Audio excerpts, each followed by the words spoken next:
ہم نے صرف علماء کے سرکل تک محدود نہیں رکھا، اس کو ہم نے کسی مسلک تک محدود نہیں رکھا، ایک مکتب فکر تک ہم نے اس کو محدود نہیں رکھا، اس کو ملک کے عوام کی جماعت بنایا ہے۔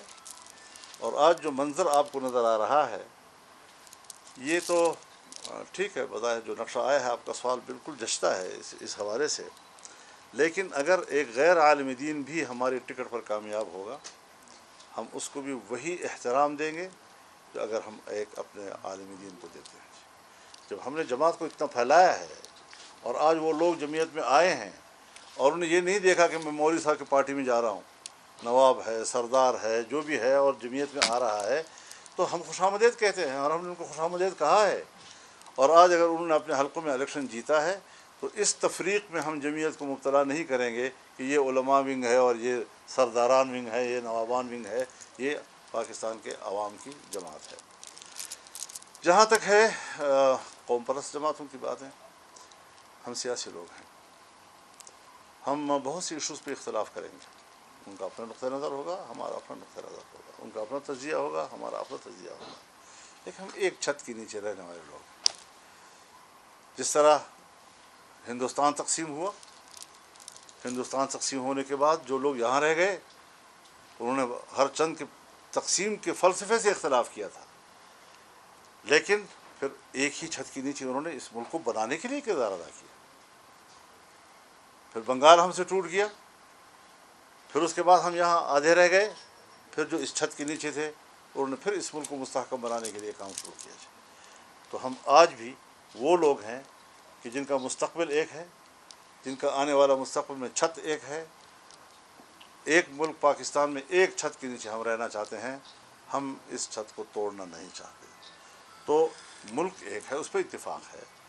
اگر کچھ شقوں پر ہمارا اختلاف رائے ہو جاتا ہے تو کیا ہمیں زندگی پر بھی اختلاف ہے؟ وہ بھی زندہ رہنا چاہتے ہیں، ہم بھی زندہ رہنا چاہتے ہیں۔ بیمار ہو گیا تو وہ بھی صحت مند ہونا چاہتا ہے، ہم بھی صحت مند ہونا چاہتے ہیں۔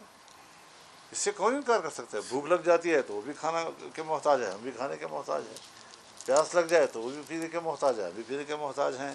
تو اتنے مشترکات کے باوجود آپ کو صرف وہ نکات نظر آئے گا جس پر ہمارے کوئی اختلاف آئے جاتا ہے۔ ادھر بھی جانا ہے اسمبلی میں۔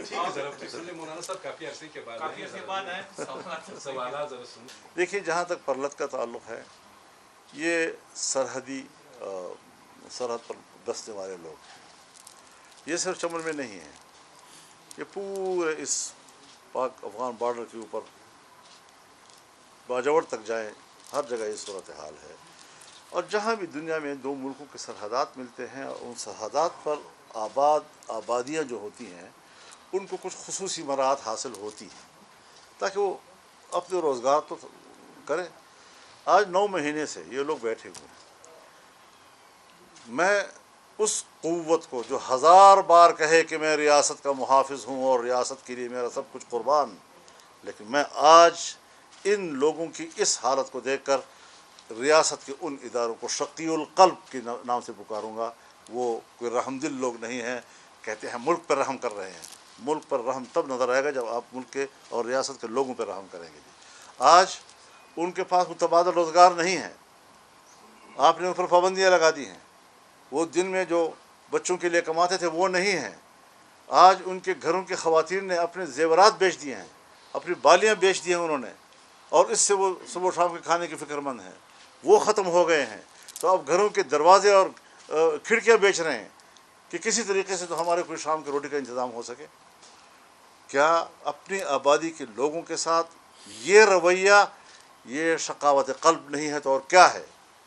لہٰذا ریاست بے رحم ہو چکی ہے، ان کے رویے بے رحم ہو چکے ہیں، وہ اپنے عوام کو پتہ نہیں کیا دشمن عوام سمجھتے ہیں، اور وہ دشمن کے ساتھ جو رویہ رکھا جاتا ہے وہ آج ہمارے اس پرلت کے لوگوں کے ساتھ رکھا جاتا ہے۔ اس کا حل ہے، نکالا گیا ہے، لیکن بات چیت ماننے کے باوجود یہ اس پر عمل نہیں کر رہا تو ہم کیا کر سکتے ہیں؟